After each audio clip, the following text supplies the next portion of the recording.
Scott. Mark, nice to see you. You as well. How you doing? So Mark, I wrote into the show about these stairs over here, these concrete stairs. Okay. I have two young children and I have grandparents that are coming over all the time to watch them. They run onto the backyard. We just have a safety concern. All right. Seems a little steep. We're wondering if we could get some sort of railing in here. All right, so I just took a measurement. We're actually well within the code, so you really don't need a railing, but I do love the idea. Parents getting older, kids running around, safety is always paramount. So even looking at these steps, they're super solid, so they'll really accept the installation of the railings perfectly. So did you have a design in mind? Yeah, we actually have some stuff over All right, here. let's check it Take a out. look. Yeah, so we really like these guardrails. We'd really like something to match up with that. That's a great idea. This is wrought iron, which is typically used in this situation. I love the simple design. This picket is twisted, this one's straight, twisted, straight, and so forth. So I think what I'll do next is just get some measurements, take some photos.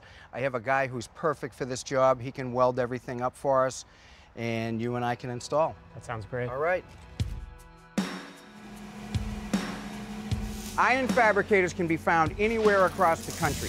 They mostly work with either steel or iron. They're a great option for homeowners looking for gates, stairs, or railings that are built to last. Scott has chosen wrought iron for the material on his railing. Wrought iron is very common to use for railings because of its sturdiness and durability, and it still looks delicate. Wrought iron arrives in rods spanning 20 feet long. Iron workers lay out the materials and using a bandsaw will cut the pickets according to code. Railings are cut to 36 inches in height.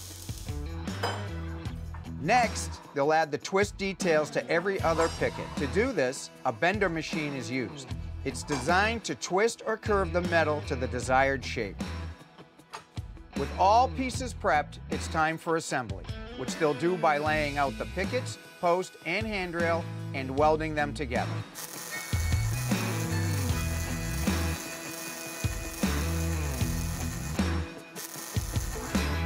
After welding, the assembled railing is then smoothed out with a grinder and prepped for the final step. And finally, the railing is primed and painted to create a finished look. All right, Scott, what do you think? Looks fantastic. Looks like it matches perfectly. Oh, yeah. Looks sturdy. Love the detailing. Right, so you can see this piece right here with a little detail at the end. It started out as a straight piece. The twisted picket, the straight picket, twisted picket, all the details there. This is much better than just pulling something off the shelf, and I'll tell you why. You can feel and even see how heavy this is. Yeah. If we pulled something off the shelf, they come out hollow. Not only is this heavy-duty material, but we're gonna sink it into the concrete and lock it down, so it's gonna really, really be sturdy. Great.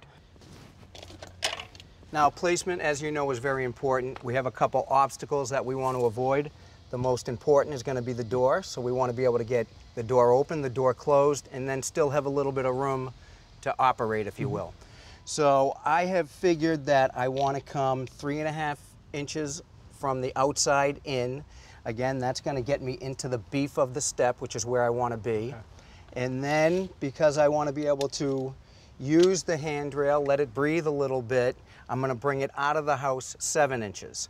So if you grab that end of the rail and bring that up,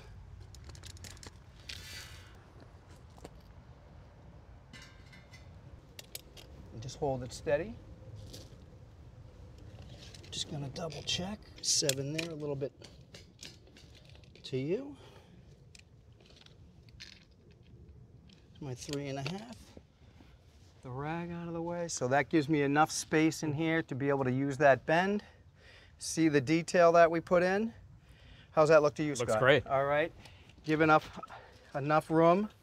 Operate the door, open and closed. So why don't we take that rail back out? All right, Scott, so let's get started. It's not your average show right there, Mark. So this is what we call a coring machine.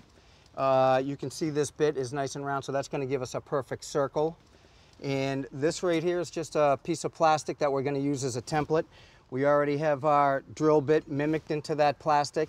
That's hovering over where our post is going to go. So all we have to do is take this drill, put it into that hole, let the machine do its work.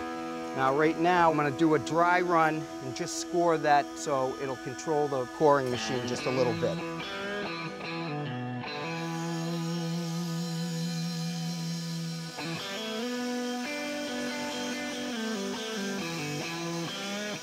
All right, nice job. Okay, now we're gonna put the water on. This is what we call a boot.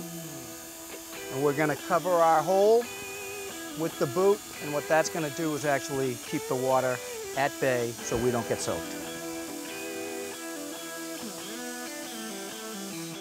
Should be right there, okay. All right, Scott, now it's time for the install. Set it in. Pick that up a little. All right. Looks good? Yeah, looks great. So we're going to use these block of wood, and that's just going to help us that's stabilize. great. Yeah. So a couple little tricks. Good. Okay. You can see that I want to leave an even space around this post so that way the material that we mix will float around. Perfect. So we're going to use a different type of cement than we normally do. This is called hydraulic cement, and what it means is it gets very, very stiff very quickly. So we're going to have to work fast. All right, give me about 5 seconds worth of water. Good, I'll start with that. Perfect. Yep. What's the consistency supposed to be on this? So when we're making regular mortar type N, we like to use what we call an oatmeal consistency. And this right now we call soup. So very, very wet, very liquid, and very easy to move. I want to make sure I don't have any clumps. So Scott, I'm going to give this over to you. All right. And pour it.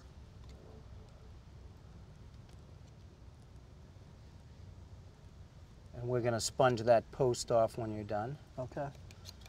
I'll help you get the material down to the bottom. Don't be afraid to go over here to the side. Okay. Yep, just like that. There you go, so we can go around. You can go around. Again, I'm going to help you get it in, but you can see it Yeah. starting to set up just a little bit. Already. Yep, already.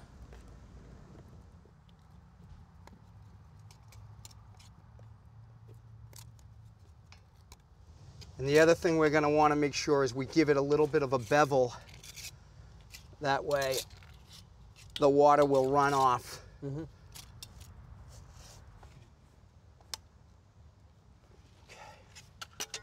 All right, Scott, we're looking good here. Why don't we take a step back, check it out? What do you think? Looks fantastic. Looks like it's been here for 50 years. I'm really excited about it. Yeah, that's the bonus to these little projects is when they fit, they fit. Yeah, it's great. All right, so I'm just going to leave you a little bit of homework, and all that is to make sure that people stay off of that railing for 24 hours or so. Other than that, you are good to go. Well, thank you again. It looks fantastic. So happy. All right, Scott. So if you've got questions about your house, we'd love to hear from you, so keep them coming. But until next time, I'm Mark McCullough for Ask This Old House. That's right in, right? Thanks for watching. This Old House has got a video for just about every home improvement project, so be sure to check out the others. And if you like what you see, click on the subscribe button to make sure that you get our newest videos right in your feed.